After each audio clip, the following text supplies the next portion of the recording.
everyone, welcome to TechNow Explained, where we explore how AI and technology are shaping the future, sometimes in ways that sound like pure science fiction. Today's topic? It's one that's fascinated people for centuries. Telepathy. Yeah, reading minds. But hold on, it's not magic, and it's not just sci-fi anymore. Thanks to breakthroughs in brain-computer interfaces and AI, we are seriously closing in on tech that can literally read your thoughts. Imagine being able to send a message just by thinking it, or controlling a computer without moving a muscle, or even, get this, having your brain decoded in real time so someone can know what you're trying to say before you say it. This isn't the plot of a future Black Mirror episode. Companies like Neuralink, Meta, and Synchron are already developing brain interfaces that can detect and decode your thoughts. And some of them are working right now. So let's dive into what this tech actually is, how it works, and how close we really are to full-blown mind-reading machines. All right, let's break it down. A brain-computer interface, or BCI, is a system that creates a direct communication path between your brain and an external device, like a computer, robot arm, or even a smartphone. In simple terms, it's a way for your brain to talk to tech without using your hands, voice, or body. There are two main types of BCIs. Invasive, which require implants inside the brain, and non-invasive, which use sensors placed outside the skull to pick up brain activity. The key idea is that your brain sends out electrical signals when you think, move, or speak. BCIs detect those signals, especially from areas like the motor cortex or speech center, and translate them into digital commands. Now, this might sound futuristic, but it's not new. As far back as 2006, researchers helped a paralyzed man control a computer cursor using brain signals alone. Fast forward to now, and the tech has gotten way more accurate, thanks in large part to artificial intelligence. Speaking of progress, let's talk about the companies pushing the limits of what's possible in this space. Let's start with the name everyone knows, Neuralink. Founded by Elon Musk, Neuralink is working on a coin-sized brain implant that can read and send data to and from your brain in real time. In 2024, they announced their first human trial. And yes, the participant was able to control a computer using thoughts alone.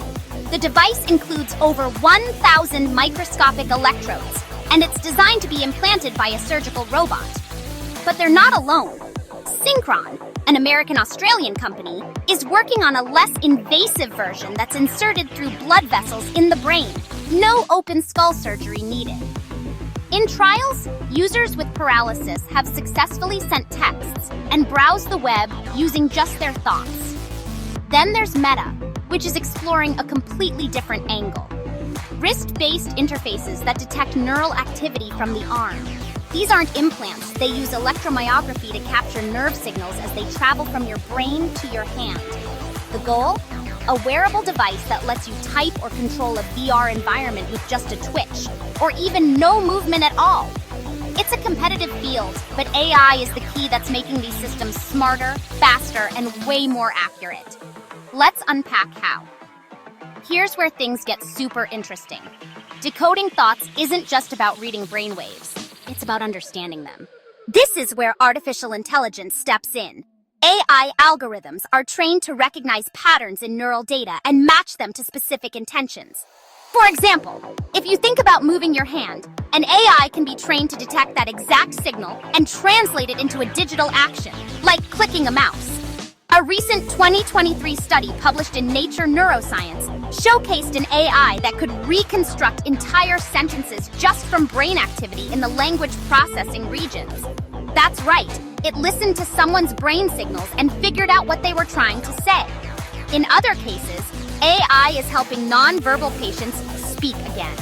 The Stanford Neural Prosthetics Translational Lab recently developed a BCI system that allowed a patient with ALS to type at over 60 words per minute using just their thoughts. That's nearly the speed of regular texting. With every new data point, these systems get better, more accurate, more responsive, and more intuitive. But what does all this mean for the future? Let's look ahead. All right, so are we talking about full-on telepathic conversations anytime soon? Not quite, But we're not far off from functional mind-to-machine communication that feels telepathic. Some researchers are working on direct brain-to-brain communication, where signals from one person's brain are transmitted to another person's device, or even their brain. A 2019 experiment from the University of Washington successfully sent simple messages from one brain to another using EEG and stimulation tech. In terms of consumer tech, we could soon see BCIs used for everything from gaming to mental health therapy. Imagine playing a video game where your focus controls the gameplay, or meditating while an app reads your brainwaves and adjusts your breathing guide in real time. There are also potential risks and ethical debates. Who owns your brain data? Could thoughts be hacked? These are big questions, and organizations like the Neuro Rights Initiative are already pushing for legal protections. But despite the challenges, the progress is undeniable. The fact that humans can now operate devices with pure thought is already a massive leap, and we're only scratching the surface. So what does all this mean for you? This isn't just about reading minds. It's about connecting humans and machines in ways we've never seen before. Whether it's giving people with disabilities new freedom, creating faster ways to communicate, or even reimagining how we interact with computers and the internet, brain-computer interfaces could reshape daily life within the next couple of decades. And as AI gets better at decoding brain signals, the possibilities only grow. From typing without touching a keyboard to sharing thoughts without speaking a word, we are entering a new era, one where your mind might just be the next user interface. So, what would you do with a brain-computer interface? Control your devices hands-free? Talk to someone with your thoughts? Or just finally win at video games? Drop your answers in the comments. Give this video a thumbs up. And don't forget to subscribe to TechNow Explained for more deep dives into future tech that's already happening. Thanks for watching, and we'll catch you in the next one.